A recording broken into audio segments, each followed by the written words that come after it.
Let me ask you a simple question. What's been living rent-free in your mind lately? Because here's the truth. You become what you think about. Not sometimes, not once in a while, every single day. If your thoughts are filled with fear, doubt, and worry, your life starts to reflect it. If your mind is consumed with growth, gratitude, and goals, that too becomes your reality. You see, your mind is the factory, and your thoughts, they're the blueprint. What you feed it, it builds. What you dwell on, you attract. What you believe, you become. That's not just motivation. That's a law. And here's the catch. It works whether you're aware of it or not. So if you don't like where your life is going, maybe it's time to look at what's been playing on repeat in your head. Because here's the thing. You can't plant weeds in the garden of your mind and expect roses to bloom. This message, this idea, it changed everything for me. It made me more intentional, more focused, more powerful. And I want it to do the same for you. So stick with me. In the next few minutes, we're going to break this down, step by step, thought by thought. And by the end, you'll see exactly how your thinking has been shaping your life and how you can take back control. Let's get started. Thoughts are seeds, and you're always planting. Let me begin by telling you something simple, but don't confuse simple with insignificant. Your thoughts are seeds, and the moment you think them, you've already planted something. Now the question is, what kind of harvest are you going to get? You see, life doesn't just respond to your wishes. It responds to your thinking, to your mindset, to your inner dialogue. The soil of life is always fertile. It doesn't care what you plant, good seed or bad seed. It will return it back to you, multiplied and multiplied again. Just like the earth doesn't argue with the farmer, life doesn't argue with your thoughts. It simply goes to work, quietly, consistently, relentlessly, producing the harvest you ordered, whether you meant to or not. Now let me give you a picture. Imagine your mind as a garden. Every day you wake up with a bag full of seeds. Some of those seeds are powerful. Seeds of hope, courage, gratitude, and ambition. But others, they're destructive. Seeds of fear, self-doubt, anger, and procrastination. And here's the catch. You plant them all, every single one, with your thoughts, with your focus, with your attention. And what you plant over time becomes your mindset. Your mindset becomes your decisions. Your decisions become your actions. And your actions create your results. So if you don't like your current harvest, don't blame the weather. Don't blame the soil. Take a good look at the seeds you've been planting. Now here's a powerful truth. Most people are planting by default, not by design. They wake up, scroll through their phone, absorb the news, listen to gossip, and then wonder why they feel anxious or lost by lunchtime. That's not life happening to you. That's your garden working exactly as it was planted. So what's the solution? Start thinking on purpose. You have to get intentional about the seeds you drop into your mind. Instead of, I can't, plant, I can improve. Instead of, what if I fail, plant, what if I learn something that changes everything? Instead of, this always happens to me, plant, this time I'll respond differently. Because here's the magic, and it is magic.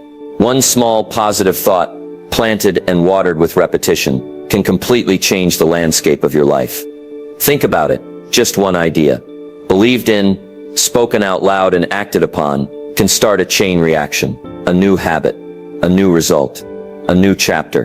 But you've got to be honest with yourself. What kinds of seeds have you been planting lately? Every complaint is a seed. Every excuse is a seed. Every moment you say, it's too late, or I'm not good enough. That's a seed. But so is every word of encouragement.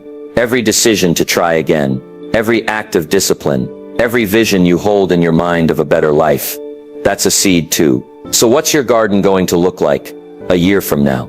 10 years from now? The good news is, you don't have to wait to find out. You just have to look at what you're planting today. Here's a practical step, something simple but powerful. Start keeping a thought journal. Every morning, write down the dominant thought running through your mind. Is it hopeful? Is it negative? Is it empowering or draining? Track your seeds. Because what gets tracked, gets changed. And what gets changed can grow into something remarkable. Let me leave you with this. You don't have to be a genius to change your life. You just have to become a better gardener. Choose your seeds wisely. Water them daily, protect them from the weeds, and harvest will take care of itself. Remember, you're always planting. The only question is, are you planting what you actually want to grow? The mind is a garden. Guard it ruthlessly. Let me tell you something that's changed more lives than any motivational slogan ever could. Your mind is a garden, and every single day, something is trying to grow in it. Something is trying to take root. But here's the deal. If you don't take charge of what grows there, then anything, and I do mean anything, will start growing. Let me ask you, have you ever walked past a garden that was completely overtaken by weeds? What happened there? Did someone come and plant all those weeds on purpose? No. Nobody plants weeds. They just show up by neglect, by not paying attention, by saying, I'll tend to it tomorrow. Well, the same thing happens in the mind. If you don't guard it, weed it, protect it, soon you're not thinking your thoughts anymore. You're just reacting to everyone else's. And that's dangerous, because the world is not neutral. There are voices, negative voices, whispering and sometimes shouting all day long. Voices that say, you're not enough. Voices that say, it's too late. Voices that say, you'll never change. And if you're not careful, those voices will take root. They'll grow tall, they'll grow strong, and soon they'll block out the sunlight of your potential. You've got to be the gatekeeper of your mind. You've got to decide who gets in and who gets escorted out. You've got to filter what comes through your eyes, your ears, and your inner dialogue. Now, I'm not saying you build walls so high that no ideas can get in. No, you want to be open-minded, but not so open that weeds can blow in with the breeze. It's not just about protecting your mind.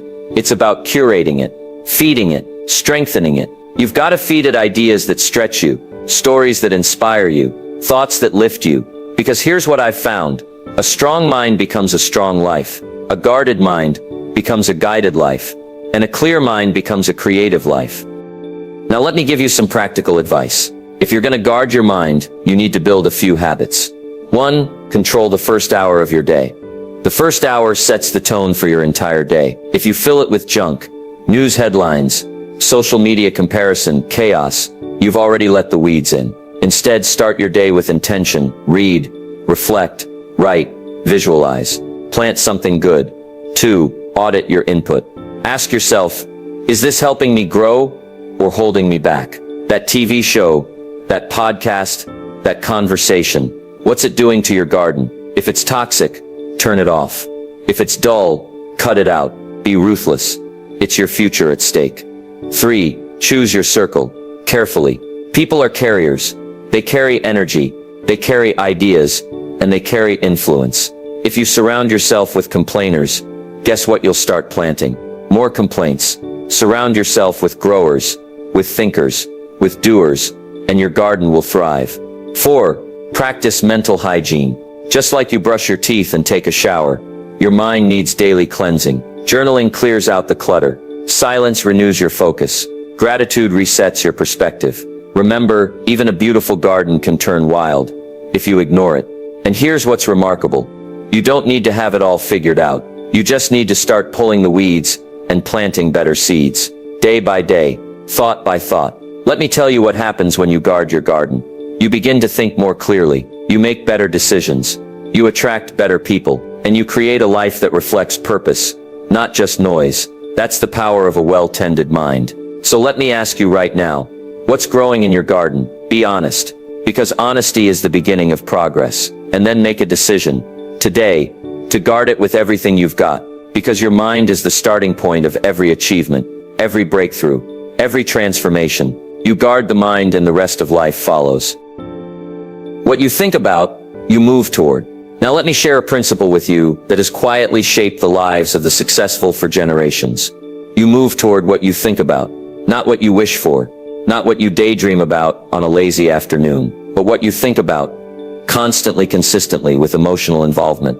Because what you dwell on, you eventually walk toward. The mind, my friend, is like a compass. Whatever you point at it long enough, that's where you'll end up heading. Even if you're not aware of it, even if you're not trying.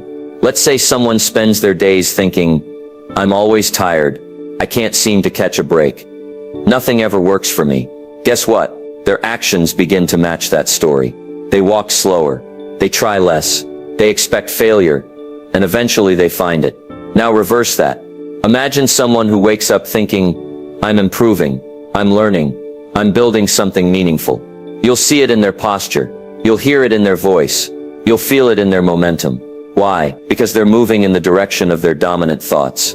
You see, your mind is always giving orders to your behavior, and your behavior is what drives your results. But here's the catch.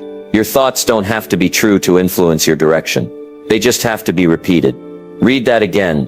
Your thoughts don't have to be true. They just have to be repeated. So if you're telling yourself every day, I'm not ready, I'm not good enough, I'll start next year, guess what happens? Your body listens, your habits follow, and your life starts to shrink. You've got to interrupt that pattern. You've got to point the compass somewhere worth going. Let me give you a real-life example.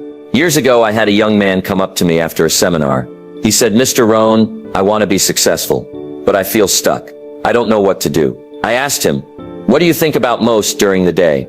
He said, honestly, I think about how I'm failing, about how far behind I am. And I told him, son, that's your problem.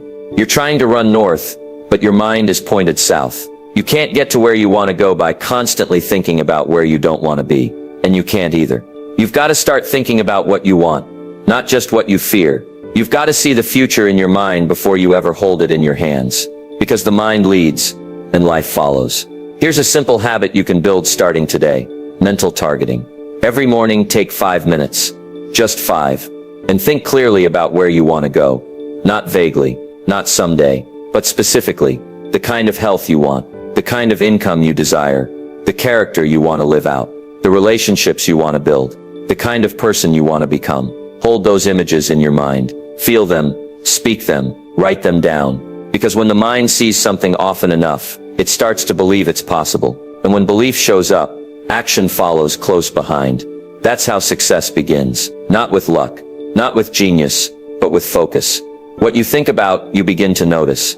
What you notice, you begin to pursue. And what you pursue, you begin to experience. So what's your mind fixed on? Be honest. Are you thinking about problems or possibilities? Worry or opportunity? Who you used to be, or who you're becoming? Because your thoughts today are the preview of your life tomorrow. Let me close with this. Every person you admire, every achiever, every leader, every builder, they all had to point their mind in the right direction before they ever moved. And so do you. You don't drift to excellence. You think your way into it, and then you move. So decide right now, where do you want to go? And more importantly, what are you willing to start thinking about to get there? Because what you think about, you will move toward. And the journey begins the moment you take back the steering wheel of your mind. Your life follows your philosophy. Let me tell you something that's easy to overlook, but absolutely essential to understand if you want to change your life. Your life doesn't follow your hopes. It doesn't follow your good intentions. It doesn't even follow your goals if they're just written on a sheet of paper. Your life follows your philosophy. Now, what do I mean by that? Your philosophy is simply what you believe about life, about success, about failure, about people, about yourself. It's the set of ideas you've accepted as true. It's the way you see the world, and it shapes every decision, every habit, every result. Your philosophy is your internal compass.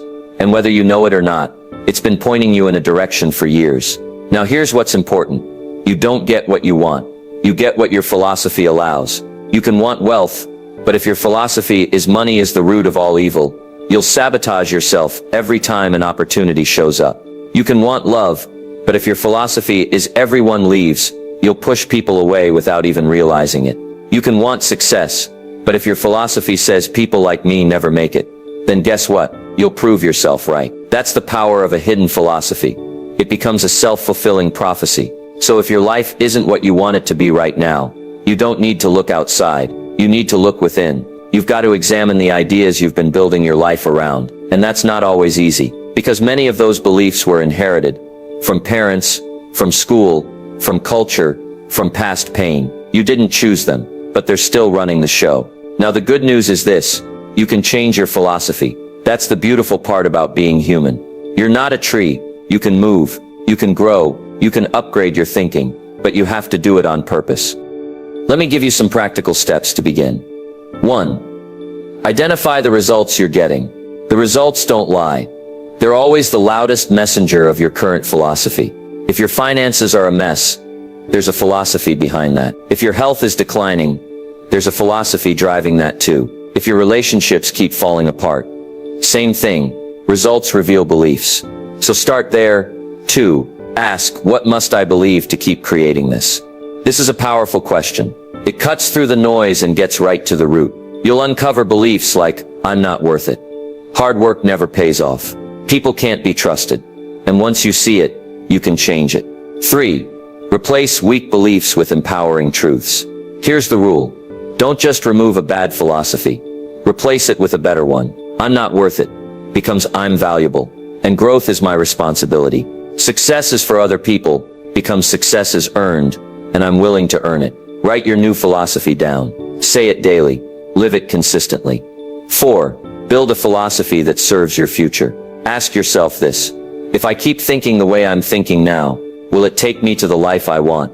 If not, don't wait for life to get better. Make your philosophy better, because that's where the real change begins. Let me tell you what happens when you upgrade your philosophy. You stop reacting and start responding. You stop blaming and start building. You stop drifting and start designing. You become the architect of your future, because your mind is finally working for you, not against you. But remember, your philosophy doesn't change overnight. It changes by decision, then repetition, then reinforcement through action. You've got to review it often, refine it, sharpen it, because the moment your philosophy starts to change, so does everything else. Let me leave you with this. If you want to change your income, change your philosophy about money. If you want to change your health, change your philosophy about discipline. If you want to change your relationships, change your philosophy about people. And if you want to change your life, start with the thoughts you allow to live in your head and the beliefs you allow to govern your days, because your life will never go further than your philosophy allows. So upgrade it, guard it, live by it, and watch the world respond. You can't live a positive life with a negative mind. Let me give it to you straight. You can't live a positive life with a negative mind. It just won't happen. Trying to do that is like trying to plant flowers in poison. You can hope, you can pray, you can water the soil every morning, but nothing grows when the roots are rotten. You see, your mindset sets the tone for your entire life. Not your background, not your education, not your circumstances. Your mindset. Now here's what I've learned after years of speaking with people from all walks of life. Most people don't even realize how negative their thinking has become. They don't notice how many times a day they say things like, this always happens to me. Just my luck. Nothing ever works out. I knew I'd mess it up. I don't think I can. These aren't just passing words. They are reflections of a deeply rooted mindset. And over time, those thoughts become habits. Those habits become identity. And that identity becomes a life that never rises above average. But here's the good news.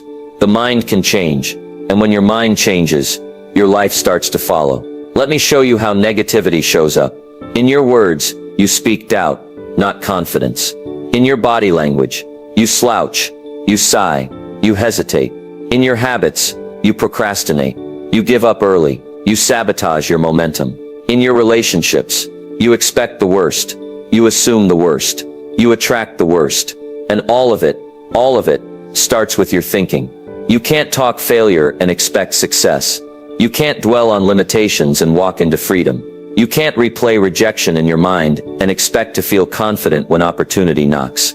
It doesn't work like that. Now listen, I'm not saying life is always sunshine and roses. We all go through tough seasons. We all face rejection, pain, betrayal, setbacks. But the difference between a negative mind and a strong mind is simple. A negative mind stays there. A strong mind acknowledges the pain, then chooses a better perspective, because your mind doesn't just reflect your life. It creates it. You've got to take responsibility for your atmosphere. Here's a powerful exercise. Try this starting today. Create a mindset filter. Every time a negative thought shows up, stop and ask, is this useful? Is it true? Is it helping me grow? If the answer is no, replace it. Don't fight the negative thought. Override it.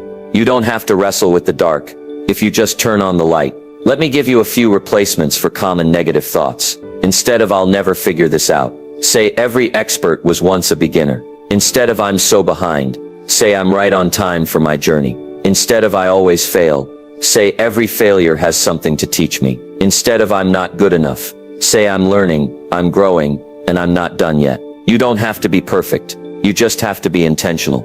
And here's another tip. Protect your input. You can't expect a positive mind while feeding it hours of fear, gossip, and outrage every day. The mind absorbs what you give it. So give it something strong, something clean, something that builds rather than breaks. Books, podcasts, sermons, positive conversations, quiet time, gratitude journals. That's how you clean out the negativity and keep it out. Let me leave you with this. You don't attract the life you want. You attract the life that matches your mindset. So if you want a life of peace, purpose, and power, you've got to build the kind of mind that believes in it, that expects it, that creates it. Your future depends on it, because you can't live a positive life with a negative mind. The power of repetition. Think it until you believe it. Let me tell you something I've shared with audiences for decades, and it's as true today as it was the first time I said it. Repetition is the mother of skill. It's the mother of skill. It's the mother of belief. It's the tool for rewiring your mind. It's how thoughts turn into convictions, and convictions turn into action. You want to know how people become confident? They rehearse the right thoughts over and over, until doubt gets drowned out by certainty. You want to know how someone goes from broke to wealthy, from timid to bold, from stuck to successful? They don't just try success once. They think it, speak it, visualize it, repeat it, until their entire being aligns with it. Let me be clear. One positive thought isn't enough. It's like doing one push-up and expecting a six-pack. If you want to believe something deeply, if you want to become something new, you've got to feed that thought to your mind every single day. Now, repetition works in both directions. It can build you up or break you down. Negative thoughts repeated become negative beliefs, and negative beliefs will guide your decisions and shape your identity. Let me give you an example. A child hears you're not good enough over and over, and guess what happens? They believe it. They start to act on it. They stop trying, stop stretching, stop dreaming. Not because they're not capable, but because repetition convinced them they weren't. The same principle applies in the opposite direction. Speak courage over yourself long enough, and courage starts to take root. Repeat discipline long enough, and it becomes part of your nature. Affirm your vision daily, and soon the world starts responding. You see, your mind is listening, even when you don't realize it. So the question becomes, what message have you been repeating to yourself? I'm too late? I'll never catch up? I'm not like them? I'm not meant for more? Or, I'm growing every day? I'm willing to learn? I can build something meaningful? My past does not define my future? One of those sets will lead you to purpose. The other will keep you circling the same mountain. Now here's a practical tool I teach all the time. The repetition ritual. Every morning, before the chaos of the day begins, speak 5 truths out loud. Not empty hype, not vague motivation, but real, grounded, specific truths about who you are becoming. Write them on your mirror. Record them on your phone. Set a reminder if you have to. Just make sure you're feeding your mind something powerful, on purpose, because the mind doesn't care if what you say is good or bad. It just absorbs what it hears most. So you have to outshout the doubt. You have to outthink the fear. You have to out-repeat the story you've believed for too long. Let me also remind you, you don't need to feel it before you say it. That's the trick. You don't speak what's already true. You speak what you want to become true. Because repetition leads belief, not the other way around. If you say something long enough, you'll begin to believe it. And once you believe it, you'll act on it. And once you act on it, you'll prove it. And once you prove it, nobody can take it from you. That's how transformation begins. Let me close this chapter with a challenge. What one truth do you want to believe, but still struggle with? Is it that you're worthy of success? That you can reinvent yourself? That you have what it takes? Whatever it is, turn it into a declaration. Repeat it daily. Let it grow roots. Water it with action. Because belief is not something you wait for. Belief is something you build. One thought at a time, one repetition at a time, one decision at a time. And remember, repetition doesn't just change your mind, it changes your life. So speak it, write it, think it, until you believe it. And once you believe it, everything changes. Thoughts shape habits, and habits build identity. Let me tell you something that most people never connect. The way you think becomes the way you live. Now that might sound simple, but don't let its simplicity fool you. It's one of the most powerful truths you'll ever learn. Here's the progression. First, you think a thought. That thought becomes a decision. That decision repeated becomes a habit. And your habits, they become who you are. Thought, habit, identity. That's the formula. And once you understand it, you'll stop asking, why do I keep doing this? And start asking, what thought is behind this behavior? You see, habits don't come out of nowhere. They grow from the seeds of thought, thoughts that have been repeated, reinforced, and accepted as truth. Let's break it down. Imagine someone who constantly thinks, I'm disorganized. I can't focus. I'm just not disciplined. You know what happens? They begin acting in a way that aligns with that script. They stop trying to be organized. They quit early on routines. And pretty soon the habit becomes real. But it started with the thought. Now let's reverse it. Someone starts telling themselves, I'm learning to be focused. I'm a person who follows through. I value structure because my goals deserve it. Those thoughts begin to shape new behaviors. They try a new morning routine. They start showing up earlier. They make the bed. They drink the water. They read the book. And guess what? Those small habits begin to stack up. And that stack becomes a new identity. Because here's the truth. You don't rise to the level of your goals. You fall to the level of your habits. And your habits follow your thinking. Let me give you a rule I've taught for years. You can't outperform your self-image for long. If you see yourself as lazy, you'll find a way to prove it. If you see yourself as inconsistent, you'll keep breaking your promises. But the good news, if you begin to think differently, you'll start to act differently. That's the power of identity, and it's built from the ground up. Let me ask you a question. What habits are you living with today that were born out of a thought you no longer believe? The thought that you'll never get healthy. The thought that you're just not good with money. The thought that your relationships always fall apart. The thought that you'll never finish what you start. Those thoughts may have been planted years ago, but if the habit is still there, it's still shaping your life. So what do? You start the replacement process. Here's how. Step 1. Catch the thought behind the habit.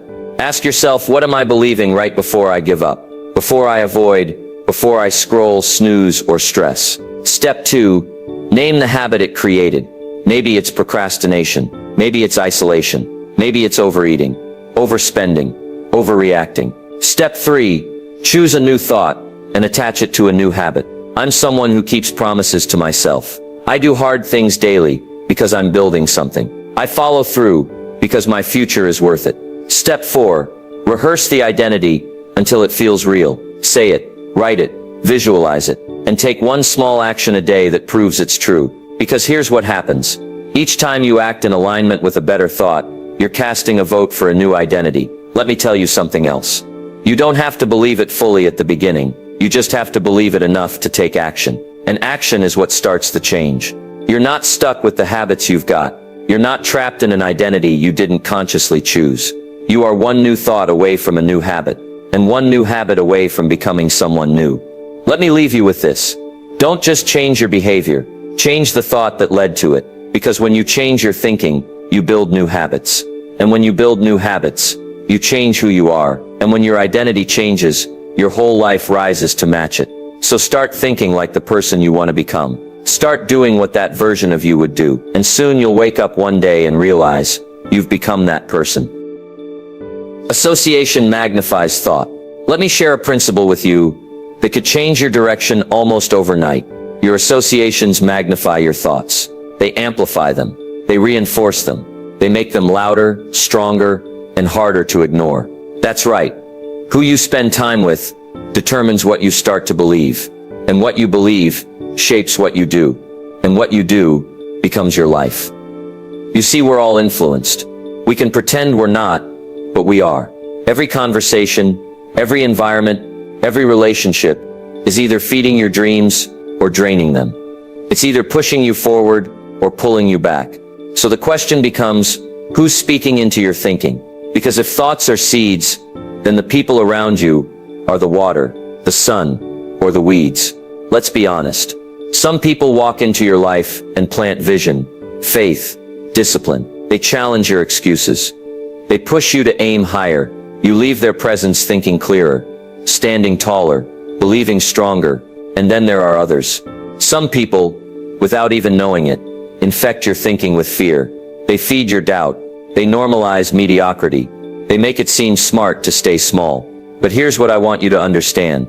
Thoughts don't grow in isolation. They grow in community. That's why your circle matters more than you think. You can spend all day working on your mindset. But if you're surrounded by people who constantly talk defeat, drama, and delay, you're planting and they're plucking. Now, I'm not saying you need to cut people off cold, but you do need to become intentional about who gets access to your attention, your time, and your energy. You see, I learned a long time ago, you become the average of the 5 people you spend the most time with. So take inventory. Who challenges your thinking? Who speaks life into your goals? Who encourages better habits and lives them out themselves? Who believes in your potential, even when you forget it? Those are the voices you need more of. And what about the others? The complainers, the excuse makers, the blamers, the it's not worth trying crowd. You don't have to hate them. You just have to limit their influence. Why? Because exposure creates belief, and belief creates behavior. So if you keep exposing yourself to small thinking, don't be surprised when you start playing small yourself. Here's a rule you can write down. Environment is stronger than willpower. You might have big goals, but if you're in a room where no one else is growing, it's only a matter of time before your fire fades. But put yourself in a room full of driven, focused, growing people, and watch how your own thinking starts to stretch. You'll pick up better language. You'll learn new strategies. You'll expect more from yourself just by being around people who expect more from life. That's the power of association. Now here's something else. Association is not just about people. It's also about what you consume, what you read, what you listen to, what you scroll through every day. Podcasts, books, videos, conversations. They all carry influence. So ask yourself, are you feeding your mind anything that elevates your thinking? Or are you overdosing on noise and nonsense? Be selective, not arrogant, not isolated, just intentional. Because you are not just choosing friends, you are choosing your future mindset. Let me leave you with this.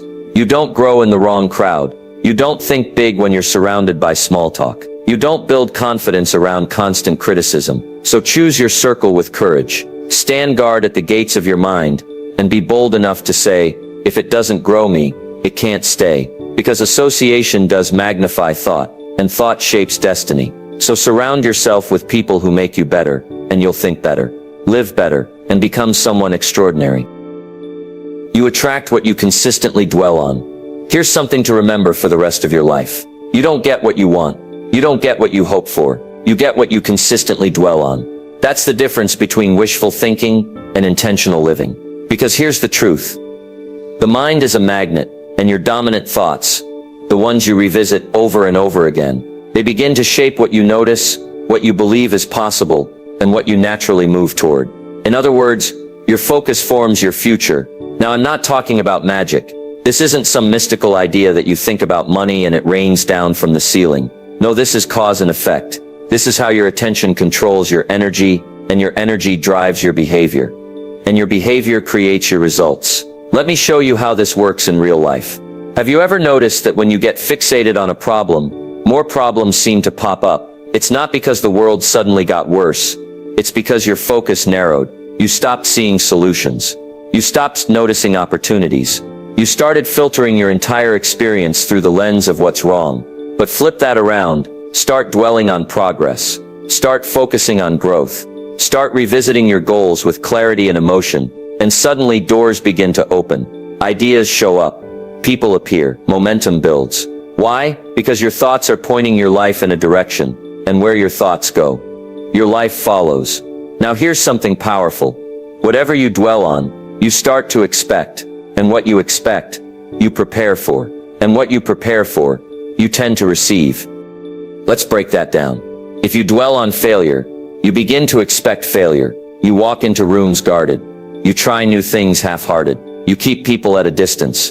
And sure enough, failure shows up. But if you dwell on the possibility of success, you begin to expect progress. You take more initiative. You speak with conviction. You treat the opportunity like it matters. And soon success starts to respond. Not because the world changed, but because you did. Let me give you something practical. Start dwelling on what you do want.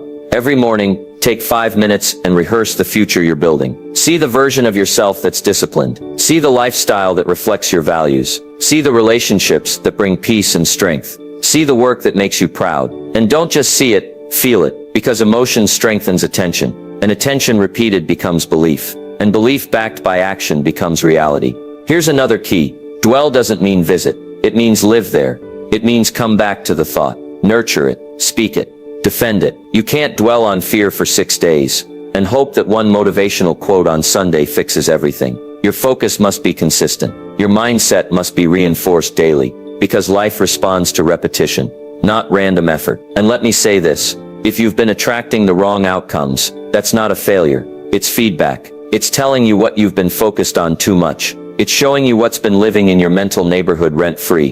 And it's inviting you to clean house. You can't attract abundance by obsessing over lack. You can't attract purpose by fixating on problems. You can't attract strong people into your life while thinking weak thoughts all day long. You attract what you consistently dwell on. So make sure you're dwelling on something worth building. Let me close with this. Your thoughts have power, not because they float into the universe, but because they shape you, and you are the one creating your life. So dwell on growth, dwell on gratitude, dwell on clarity, dwell on strength, dwell on who you are becoming, not just who you've been, because what you dwell on today becomes your reality tomorrow.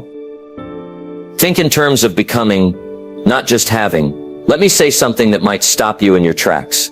Success isn't about what you get, it's about who you become. You see, too many people are focused on having. I want the car, I want the house, I want the freedom, I want the recognition. And hey, there's nothing wrong with having goals. There's nothing wrong with nice things. But here's what I learned a long time ago. If you chase the having without becoming the person who can handle it, it won't last. You'll earn the money, but lose it. You'll gain the recognition, but crumble under pressure. You'll attract the opportunity, but sabotage it because you didn't develop the habits, the discipline, or the strength to sustain it. So here's the shift that changes everything. Stop thinking, what do I want to have? Start thinking, who do I need to become? That's the real secret. Not chasing the prize, but becoming prize-worthy. Let me give you an example. A man says, I want $1 million. That's great. But what's better? Becoming the kind of person who's valuable enough to earn and manage $1 million. That's where the growth is. That's where the confidence comes from. Not in the money, in the mastery. Because if you become that person, you can lose everything and earn it back again. Because success didn't live in your bank account. It lived in you. Let's go deeper. You want a strong relationship? Don't just wish for someone amazing to show up. Ask yourself, am I becoming the kind of partner they'd want to commit to? You want a thriving business? Don't just look for clients. Ask, am I becoming someone trustworthy, skilled, and disciplined enough to lead? Because life will always give you a reflection of who you are becoming, not just what you're hoping for. Here's a truth to write down. Success is attracted by the person you are becoming. That's why personal growth is not a luxury. It's a necessity. That's why your habits matter. That's why your thinking matters. That's why your discipline, your focus, your attitude, they all matter. They don't just help you get things. They shape who you are. And that's the real reward. So how do you shift from having to becoming? Let me give you a simple process. 1. Define what you want. Then translate it into a character goal. Not just, I want to lose 20 pounds. But I want to become a person who values their health and honors their body daily. Not just, I want to be rich. But I want to become a person who creates value, manages wisely, and multiplies resources. This shift changes everything because it puts the power back in your hands. 2. Visualize your future self. Take 5 minutes each morning, not to daydream, but to clarify. What does the best version of you think like? How do they talk? How do they respond to pressure? How do they use their time? See it, feel it, then live it. One decision at a time. 3. Take action aligned with who you're becoming, not who you've been. This is big. Most people act like their past is still in charge. But when you decide to become, you take action that may feel unfamiliar, but it's aligned with your future. You wake up earlier. You speak with more clarity. You say no to things that no longer match your values. You choose growth over comfort. And soon that new person, they're not a dream anymore. They're you. Let me remind you, you can have the house, you can have the career, you can have the life, but more importantly, you can become the kind of person who builds it, keeps it, and multiplies it. And that's the win that can never be taken from you. Because the real prize is not what you get, it's who you become. So think in those terms. Live in that truth. Build that version of you, and the life you want. It'll catch up to the person you've decided to become. Master your mind, or it will master you. Let me leave you with a final thought. One that's simple to hear, but not always easy to live. You either master your mind, or your mind will master you. There is no middle ground. There's no neutral setting. Your mind is always working, shaping your thoughts, guiding your focus, and creating your future. The only question is, who's in charge? You see, the mind is a tool, a powerful one. It can build or it can destroy. It can create vision, or stir up fear. It can speak faith, or whisper doubt, and it doesn't care which one it serves. It simply responds to what you feed it. That's why you can't leave your mindset to chance. You can't let your environment decide your focus. You can't let the opinions of others write your story. You've got to take ownership. You've got to choose your thoughts the way a builder chooses bricks, with intention, with purpose, with vision. Because every thought you accept without question becomes a belief, and every belief you repeat becomes a habit, and every habit you live becomes your identity, and that identity becomes the foundation of your future. So let me ask you, what kind of future is your mind building right now? Is it a future shaped by fear, doubt, and limitation? Or is it a future built on purpose, discipline, and growth? Because one of those futures is built by default, the other is built by design. It's your choice. You've learned a lot in this series. You've learned that your thoughts are seeds, and you're always planting, that your mind is a garden, and it needs guarding, that what you think about, you move toward, that your philosophy is the compass for your life, that you can't live a positive life with a negative mind, that repetition builds belief, that your habits shape your identity, that your associations magnify your mindset, that you attract what you consistently dwell on, and that your focus should be on becoming, not just having. Now it all comes down to this one decision. Will you be the master of your mind, or will you continue being mastered by it? Because if you don't direct it, the world will. If you don't filter it, fear will. If you don't train it, your past will. And if you don't fill it, it will be filled for you. Let me challenge you, right here, right now, don't just be a consumer of good ideas. Be a builder of them. Be a student of growth. Be a leader of your own life. Start guarding your input. Start declaring your vision. Start thinking like the person you intend to become. Not someday, but today. Because when you master your mind, you stop reacting. You start creating. You stop living from emotion. And start leading from purpose. You don't just change how you feel. You change where you're going. And I'll tell you this, once you've mastered your mindset, there's no limit to what you can build, what you can become, and how many others you can lift along the way. So as we wrap this journey, remember, you become what you think about. So think wisely, think intentionally, think powerfully, because your mind is either your greatest asset or your greatest liability. And the moment you choose to master it, you take back your life.